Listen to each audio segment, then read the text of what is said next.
Welcome to the Contracting Officer Podcast. It's not just for contracting officers. If you're anywhere in the government acquisition world, this podcast is for you. Today we're talking clauses, specifically option clauses. This episode is brought to you by Skyway Acquisition. Check out skywayacq.com to learn more. Let's get this started. We talked about what an option is in episode 351. Options remove hurdles because we don't have to renegotiate the things in the contract that we want to exercise. It streamlines execution, again, to support the mission. That's kind of the whole strategy behind these. And it saves a lot of time because they're unilateral. It's a simple contract action, no negotiation. Contracting officer can say, poof, go do this, and it's already agreed to get done. So it's no surprise that the FAR has clauses for the use of options. They provide a framework for the options, and more importantly, not all options are the same, and the clauses have fill-ins. So you need to know which clauses are in your contract. Before we talk about which clauses are which, let's stop and say thanks. Thanks this week goes to Josh Krevy. Josh is a contract specialist with the U.S. Army Material Command. He's in Rhineland, Germany. I want to thank Josh for reaching out to our marketing director, Amber, to tell her about how long he's been listening to our podcast and even how he found our podcast. Knowing how you found us helps us with our efforts to reach more people. Knowing how you use our podcast episodes helps us to make podcast episodes that are actually helpful to you. Thanks, Josh, for doing both. Thanks, Josh. And now back to options. Like I said at the beginning, episode 351, we explained what options mean. In case you didn't listen to this one, FAR Part 2 breaks it down. An option is a unilateral right in a contract by which for a specified time, the government may elect to purchase additional supplies or services called for by the contract, or may elect to extend the term of the contract. So unilateral right to buy more. It's important to remember that options are not all the same. So you have to read the clauses in your contract to understand what an option really means for you, whether you're the government folks or on the industry side. All right, let's get into the clauses. Well, let's clarify first that some of these are provisions, and provisions are when these show up in a solicitation, and they're clauses when they show up in your contract. And so if it's in your RFP, it's a provision. If it's in the contract, it's a clause. Yeah. Same language, just when it shows up. They look exactly the same, just a different name. Different name. All right, first, the provisions. There's 3 different ways that the government can look at options during the evaluation of proposals. The first, FAR 52-217-3, is called Evaluation Exclusive of Options. And the clause says, we are not going to evaluate your options, the proposed price or terms or whatever of your options when we're scoring proposals, when we're evaluating proposals. In other words, it's not going to impact whether or not you win. 52-217-4 is evaluation of options exercised at the time of contract award. And that clause says the government is going to evaluate your options, but only the options that they've chosen to exercise at the time of award, right? So they release the solicitation and they say, propose all these options. And then when they award, select somebody to win and they award, they've already decided we're going to exercise these options right now when we award the contract. Well, those they've chosen to evaluate. Now that's sort of like, I don't know, roulette or something. You don't know which options are going to be evaluated and which are not. But at least they're letting you know, stay on your toes here. We may evaluate some of these. I've used this for sample task orders or awarding a multiple award, or in this case, a single award IDIQ contract, indefinite delivery, indefinite quantity. And we had several sample task orders. And this clause allowed us to execute those sample task orders at contract award. So it was a part of, we're not going to use all of these, but I like your Russian roulette metaphor. That's great. We're not going to use all of these sample task orders, but we reserved the right to execute some of them. And that's what we did. The third way it could happen is in FAR 52-217-5, and it's called Evaluation of Options. Period. Stop. We are going to evaluate all of the options when we score proposals. So 3 ways to look at it, 3 different provisions.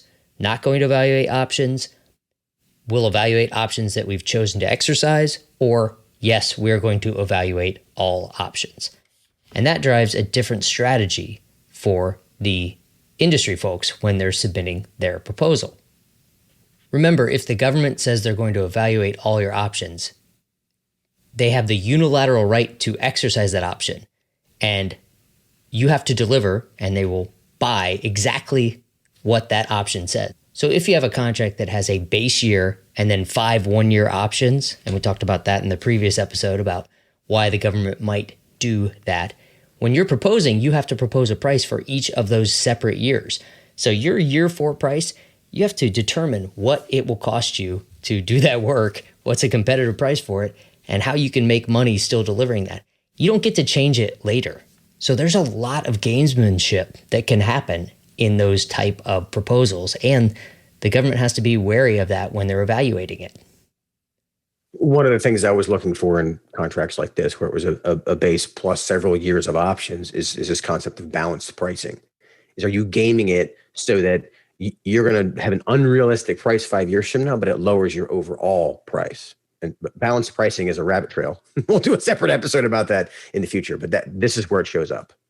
One of the places it shows up. Good point. All right, that was the provisions. Now the option clauses. This is in the resulting contract. 52.217-6 is option for increased quantity. This is where the government can buy a percentage of more product or a specific quantity of more products. It's not for services. The key factor here is that the clause says that delivery of the added item shall continue at the same rate as the items under the contract. So in other words, you can't say, okay, we need 10 more, but even like tomorrow, even though you've been delivering them for one a week, that kind of thing. So it's they're going to increase the percentage of the quantity, but the idea is we're just continuing what we're already doing. Yeah, unless for some reason you've negotiated something different as part of this option. But for the most part, this is just keep delivering more. We want to buy more of them. The next clause is FAR 52.217-7, option for increased quantity, separately priced line item. What they're saying in this clause, instead of just adding more of the same on the existing line item, we're going to put this in a separate bucket. So we're going to exercise this, and you're going to keep doing what you're doing, but we're going to segregate it under a different contract line item. So going back to that 5-year contract I was describing before, base year, 4 one-year options for a total of 5 years, the government can administer that by saying, when we get to exercise year 2, I'm just going to add that value, that price, to the existing contract line item, and it's all going to be in one big bucket then. Or they can say, first CLIN is done, now we're in year 2, that's a separate CLIN. And there's reasons to do both of those. I generally liked, as a contractor, when they dumped it all into one big bucket.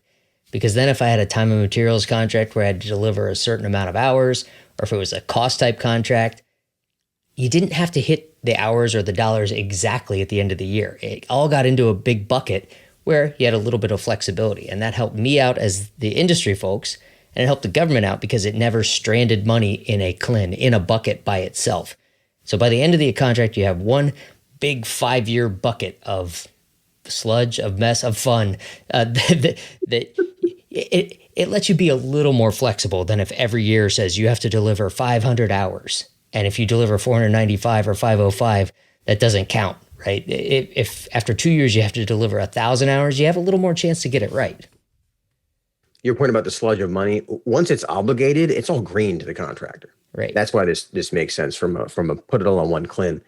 As a contracting officer, I like the idea of having these really orderly CLINs on the contract. Yeah.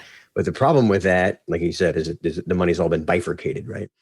I did a 5-year ordering period with options built into it, and the lawyers didn't like it when I was one of the agencies I worked for, because they're, well, we have to separate it. Well, why? Because we've always separated it. Legit conversation I had. So don't be surprised if you get pushback on this, if it needs to be clean. But the argument for making it one big bucket is once the money gets to the contractor, it's all green. It's actually more likely to be effectively executed. Listen to the podcast about stages of money if it's all in one bucket. And this option clause is what allows you to execute that. Back to like actually using the stuff that's in the FAR, not just reading it. All right, 2 more clauses. FAR 52.217-8 is option to extend services. This one is sometimes known as the bridge clause. It says government may require you to keep working, to continue performance of any services at the current rates, but the total extension of the period of performance can't exceed 6 months. And I'm going to joke a little bit, but not really. This one is often used when the government's acquisition plan hasn't gone quite as they expected. From a timing perspective, they're a little bit behind. They're a little bit behind getting the solicitation out, a little bit behind maybe evaluating proposals because they got more proposals than they expected. This allows them to continue the incumbent for 6 months without any worries. It just, hey, keep working while we get this follow-on awarded. Sometimes it's driven by mission, but you're right. More often than not, it's driven by the new competition isn't done. So we're going to extend the contract. And the cynical side of this is that people will protest. Supposedly, I've heard people will protest in order to execute this clause and give themselves 6 more months of work. But that's kind of a cynical viewpoint. But it does happen. It has happened. All right, last clause, 52217-9, option to extend the term of the contract. This clause is often paired with the clause we just talked about, the separately priced line item. This is the clause that gives the government the right to extend the term of the contract, thus the name of the clause. It also requires the government to give the contractor written notice of their intent to exercise it. It actually says a preliminary written notice of its intent to extend at least blank number of days before the contract expires. And it does say 60 days unless a different number of days is inserted here. This is one of those fill-ins. So the government has to tell you 2 months ahead of time, we intend to exercise this options, but it's just intend. It's not a binding commitment, but this gives you warning to be ready that, hey, you're going to have to keep working. Don't start shutting down. Don't let the employees all leave this. If it's a service contract, don't let them leave to go work on another contract, right? We're going to keep going here. This clause also includes a sentence that says, including the exercise of this option under this clause, the contract shall not be longer than blank. Usually, with all the options, the contract is not going to be longer than usually 5 years. But that's part of this clause to say we have the right to extend it. Right now, it's a 1-year contract. Each time we add a year, it'll get longer, but it's not going to be longer than blank. So it gives you not only the ability to expand it, but it tells you where the edges of the contract ultimately are. All right, linking this to the acquisition time zones and execution time zones. During the acquisition time zones in the market research zone is where the government is deciding whether to use options. The RFP zone is when contractors are writing their proposals and using a strategy that is relevant to the evaluation of those options, as the provisions will tell you. Whether or not they're actually going to be evaluated. Right. Selection zone, government's evaluating, like they said they would. They're either evaluating the options or not, depending on what provisions are in there. After award in the execution time zones, this is where options may be or may not be exercised. And that's the performance zone. During the recompete zone, as you get towards the end of contract performance, the government's deciding, am I going to exercise this option? Am I happy with performance? Do I have the money? And if you're not familiar with these time zones, we cover the acquisition time zones in episode number 3 and the execution time zones in episode number 84. All right, specifically on the government side. Options create built-in flexibility because they're unilateral. Different clauses for different situations, as we've talked through, but they effectively extend the period of performance, the period of the contract, the quantity. They increase the government's capacity to execute the contract unilaterally. Well, caveat here, options can be negotiated into a contract after award to simplify execution at the end of year, for example. However, caveat that it's got to be within scope. You can't just suddenly decide you're going to add 50% more to the contract after the contract has been awarded and call it an option. It still has to be approved as being an in-scope change. Yeah, you can't add work that's not similar to the current work into this contract and say, oh, it's just an option. No. It's just an option in air quotes. Yeah, you probably still have to do some paperwork to add options into a contract after award because you're not conducting a full and open competition for this new work. So you may have to write a justification and approval to do it. Still, if you do that, it makes the execution of this work and the administration of this contract a little easier. On the industry side, it's very important to understand whether or not options are going to be evaluated during the source selection, during the decision on who wins the work. This can make a big difference in your bid strategy. It's also more risk. If you lowball the option prices to win, you know they're going to evaluate them, so you bid really low for the future years. Like 4 years from now, I'll figure out how to execute. I won't care that. Remember, when you agree to negotiate an option in your contract, you agree to deliver at the price and with the terms originally negotiated. Your costs can change. The world can change. Suddenly there can be a pandemic that changes how the world operates. You still have to deliver at the price that you committed to. So don't forget that. There's risk there. We also talked about intent to exercise. You read that right out of that clause. It does not mean that the government is committing to this. When you get that letter that says we intend to exercise this option 61 days before the end of the option period, don't assume that it's going to be exercised. We talk a lot about knowing what's going on in the context of your contract. If you count your chickens before they're hatched and you say, oh, well, they sent me the letter, you got to know, is it going to be funded? Is the work actually going to get done, et cetera? Yeah, their money could get yanked at the last second, despite their intent to exercise it. It's not a commitment. Yeah, remember, this is built-in flexibility for the government. Right. Not so much for the contractor. Industry folks, ask for options to be included in your contracts.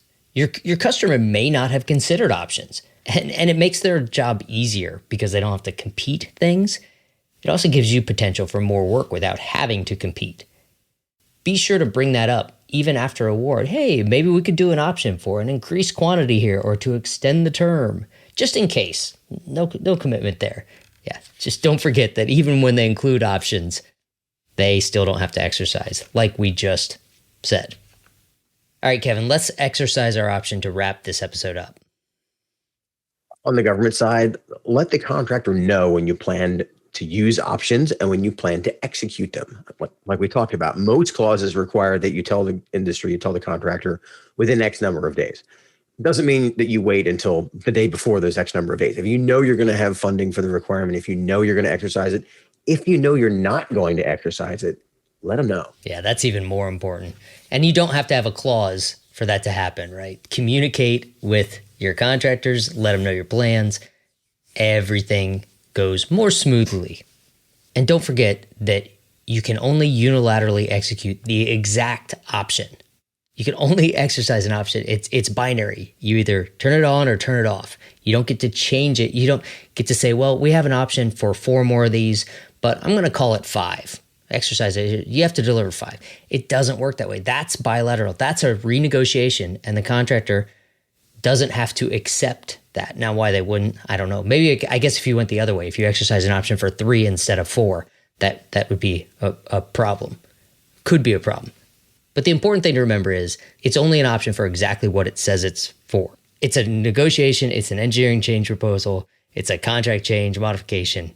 If it's anything but the option, it's more work. The reason our option's there is you flip the switch and the contractor delivers. In any other situation, it doesn't operate that way. And critically important is if you don't exercise it by the time that the clause requires, it becomes a bilateral agreement. So if from the government side, if you wait until 59 days and the clause says 60, technically the contractor can say, well, now it's bilateral. We have to negotiate because things have changed. You basically give up your option by letting that clock run out. So contract management is so important. Pay attention to those clauses. Understand what they say to preserve your rights. And with that, I'll talk to you later, Kevin. We're going to preserve the 30-minute limit. I'll see you, Paul. Thanks for joining us for this week's Contracting Officer Podcast. When you need help interpreting the option clauses in your solicitations and contracts, Skyway's team of former contracting officers is here to help with custom consulting and training. Visit skywayacq.com or give us a call at 877-884-5280 to learn more. Thanks for listening, and we'll see you next week.